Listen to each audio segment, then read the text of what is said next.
Hello and welcome. My name is Joe Little and I'm the Chief Strategist for HSBC Asset Management. And I'm here today to introduce you to our 2025 mid-year investment outlook, which we call the New Rules. Just a short while ago, I chatted with our global CIO, Xavier Baraton, and our head of alternative solutions, William Benjamin. With Xavier, I discussed our latest house views across different asset classes and regions, and with William, what role alternatives can play in the current environment in enhancing portfolio resilience and returns. But before we get to that, I want to introduce you to our key investment outlook themes. Now, these have been very much shaped by a global economic regime that is in transition and characterized by ultra-high policy uncertainty and strained public finances.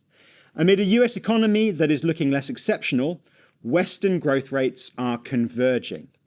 Meanwhile, the shift to the multipolar world order is keeping the supply side of the economy volatile, inflation sticky, and proving a constraint on growth. What are the new rules investors need to follow in this global environment? Well, with policy uncertainty likely to remain ultra-high and the Fed hamstrung by inflation, investors should get used to an environment of elevated market volatility and lower risk-adjusted returns. This reinforces the need to be agile and tactical in asset allocations. And the bond vigilantes are back in town amid a rising US fiscal risk premium. Treasuries now have a more limited capacity to rally in growth slowdowns. The dollar is weakening, and its status as a global safe haven in times of market stress is under question.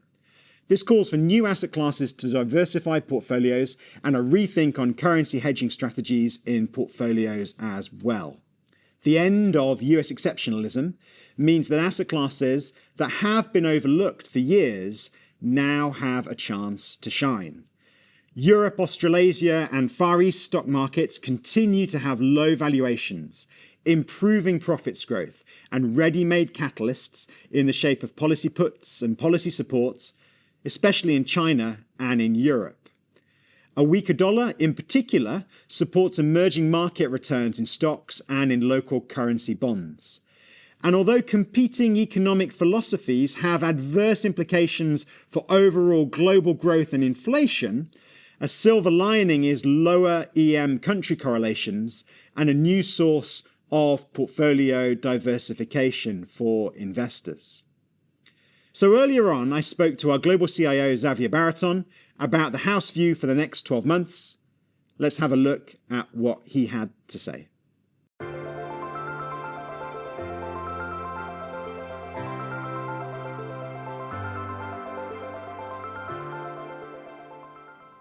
Xavier, thank you so much for joining me now. So policy uncertainty is ultra high. How is this affecting macro trends and what does it mean for portfolios right now? Thanks, Joe. It's already clear that this policy uncertainty has weighed on US and global growth expectations, with economies busy nudging down their growth numbers for 2025. Expectations for the US have moved down the most. This makes sense given the almost crippling level of uncertainty now facing US consumers and businesses, and also how the inflation impact of tariffs affects consumer disposable incomes and Federal Reserve policy making. The bottom line is US growth looks to be catching down to other developed markets, such as those in Europe, where falling inflation keeps the ECB proactive, and recent defense and industrial policy priorities boost the longer-term outlook. Okay, but is there any good news? Well, yes. Let's not forget that the world's premium growth rates remain in Asia and in EMs. China's authorities, as an example, are sustaining a stabilizing policy put on the economy and markets, particularly in areas like consumption and technology. And India stands out as a prime location for the friendshoring of supply chains out of China. Also, in the face of trade uncertainty, the recent weakness in US dollar gives EM and Asian central banks room to cut rates to help shore up growth. But a deeper change is also at play. The old idea of US hegemony of the G10 is replaced with a new G0, where no one economic power has the willingness or ability to lead the global order. It's an economic regime where supply shocks are more important and where growth is more constrained and inflation is higher and more volatile. Okay, do you expect that volatility to persist? As a matter of fact, I do. Investors will have to accept that uncertainty is a feature of the system, not a bug. This keeps volatility elevated and weighs on risk-adjusted returns.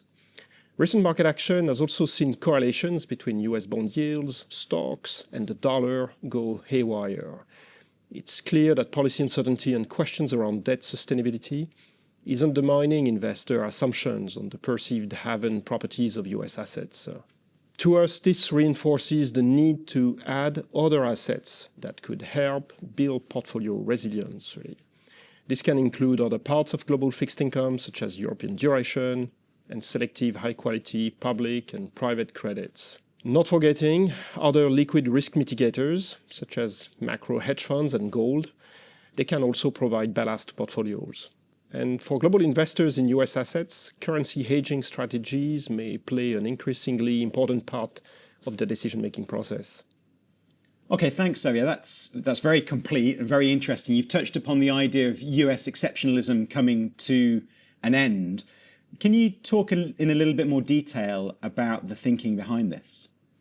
Absolutely. US exceptionalism had three dimensions: strong GDP relative to the rest of the G10, extraordinary returns in stock markets, and the strength and hedging service of the US dollar.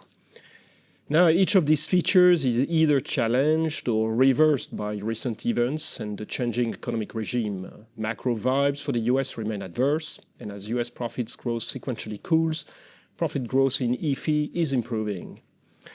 This is creating an equity between corporate profits around the world, thankfully. Valuations in EFI stock markets also remain very compelling.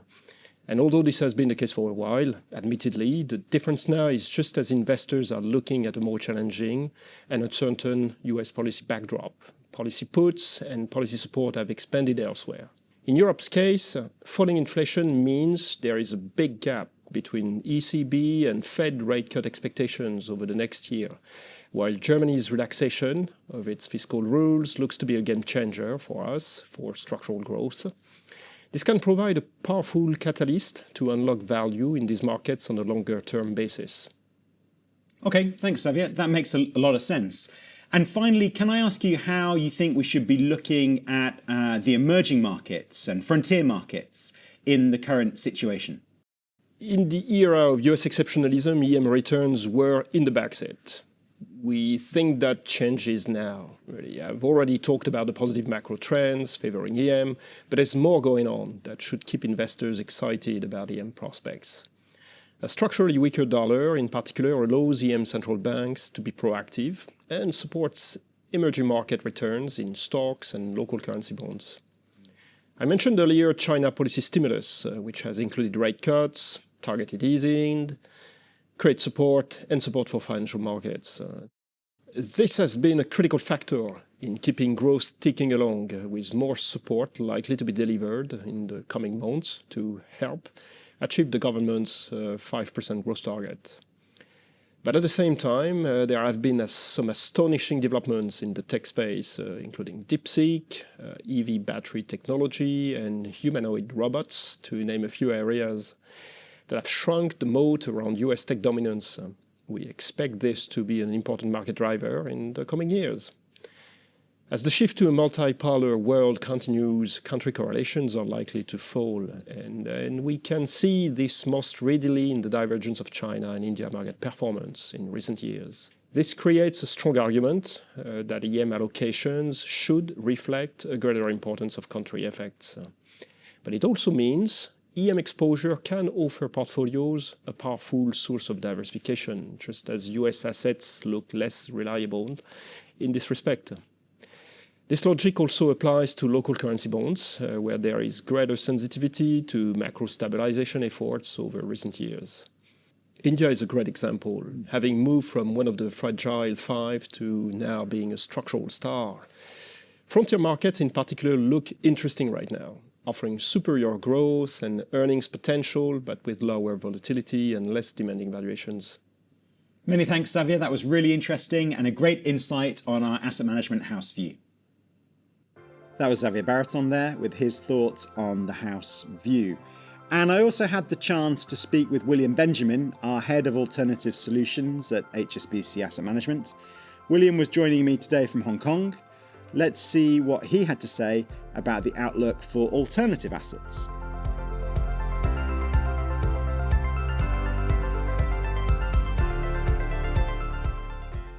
Hi, William. Thanks for joining from Hong Kong. Thanks, Joe. Great. So 2025 has been an interesting year for alternatives, with much of the narrative focused on the path of interest rates. What role will alternatives play in diversified portfolios, and where do you see the best opportunities? Since our previous outlook, markets have been buffeted by the fallout from the Trump administration's tariff hikes. In Q1, the S&P 500 and Nasdaq indices dropped 4.6% and 10% respectively, amid tech stock weakness and the fears of a trade war, and markets have been volatile since the 2nd of April Liberation Day announcement. We think policy uncertainty will be the mainstay for the foreseeable future. In this environment, alternatives can play a key role in investor portfolios for diversification and differentiated sources of return. An allocation to hedge fund strategies can benefit because of their low correlation with broader market indices.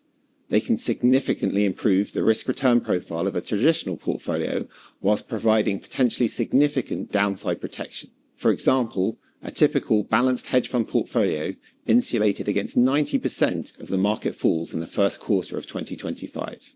Indeed, market uncertainty can support the return potential of certain hedge fund strategies. Equity market neutral strategies benefit from the wide dispersion of stock returns brought about by US policy uncertainty and macroeconomic concerns. Global macro benefits from interest rate movements and opportunities in commodity markets. And what are the market dynamics at play and the outlook for real assets? We are optimistic on the outlook for real assets. Our base case remains for real estate capital values to grow in 2025, largely due to rising income. A falling pipeline of new supply should support stable occupancy across most property types. Certain sectors will benefit from secular demand tailwinds, such as senior housing, driven by aging populations, and data centers, underpinned by AI and digitalization. In addition, sectors with more defensive or counter-cyclical characteristics, such as residential, generally show resilience in a worsening economic backdrop. Should the macroeconomic and geopolitical environment improve, the returns outlook for direct real estate is attractive, with growing rental income contributing to higher property yields. As always, local market expertise and active asset management is key. We also remain positive on the outlook for infrastructure assets, as they are generally not correlated to the economic cycle. Infrastructure is largely protected from a tariff-driven spike in inflation and higher for longer interest rates, as income streams are often index-linked and have long-term fixed-rate financing. Tariffs could also lead to greater onshoring of production over time, which could boost the US energy sector. The medium-term US outlook remains dependent on the Trump administration's policy direction. While it's unclear whether Congress will support removing tax benefits on renewable energy products, onshore wind and solar are priced competitively, and growth, we believe, will remain strong in Europe and North Asia. So how can investors achieve portfolio growth amid weakness in traditional markets? A volatile market backdrop supports demand for stable credit solutions. Private credit loans are typically senior and less sensitive to market volatility. Deals often feature strong covenants, low leverage, and floating rates. In an inflationary environment, floating rate structures may benefit from delayed rate cuts and elevated base rates. Private credit's potential for attractive all-in yield, stable income, and a role as a portfolio diversifier explain why investors have been drawn to the asset class. We expect continued growth for private credit as banks continue to retreat amid more stringent capital requirements. Private equity firms will likely continue to finance leveraged buyouts using private credit funds, particularly in the mid-market. Private credit has faced uncertainty from tariffs impacting on borrower creditworthiness. There have been signs of a weakening credit quality in some deals, with increased use of payment-in-kind income and amend and extend terms. M&A and IPO activity, among the key drivers of the need for credit among companies and PE sponsors, have also been subdued. Despite this, private credit default rates remain low by historical standards, and private credit deals can be structured flexibly, which supports credit quality, cash flow stability, and recovery rates. Effective active portfolio management, including good deal selection, monitoring, and refinancing strategies, and prudent risk management are all key when investing in private credit. Right, so that's a good segue to private equity. Where do we see opportunities in private equity investing? Market uncertainty has emerged just as private equity was regaining momentum, with global deal value increasing 14% year on year in Q1 2025. The proportion of $1 billion plus deals has risen, with buyers targeting larger, higher quality assets to defend returns. As exits remain subdued, we've seen considerable growth in secondary strategies, including GP-led, continuation vehicles, and LP-led transactions, which has helped generate partial liquidity. Secondaries offer capital recycling, faster exits, and access to seasoned assets. These transactions can provide attractive return dynamics for investors and remain a key part of our private equity proposition. Looking ahead, market uncertainty has depressed deal volumes, particularly for M&A and IPOs. However, the US administration appears to prefer tariff negotiations over escalation, which could help stabilize markets and rebuild investor confidence.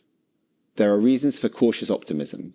Private equity deal values have remained firm, and GPs can deploy capital at attractive valuations, particularly in sectors with thematic tailwinds, including technology, healthcare, and energy. With substantial dry powder available, disciplined deployment will be key to capturing emerging opportunities. It is also worth zooming out to see the bigger picture. Private equity has historically outperformed equities and recovered faster after previous downturns, including the dot-com crash, the global financial crisis, and the COVID pandemic. The long-term nature of private equity allows fund managers to hold investments and deploy through market disruptions. As always, manager selection is key to achieving the best returns. That was great. William, thanks a lot for joining me today from Hong Kong. Thanks, Joe. That was William there with his thoughts on alternative assets. And all that's left for me to do is to thank you for joining us today. I hope you found these insights useful, and you can find more from our experts for the mid-year outlook on our webpage. Thank you, and I look forward to speaking to you again later in the year. Bye-bye.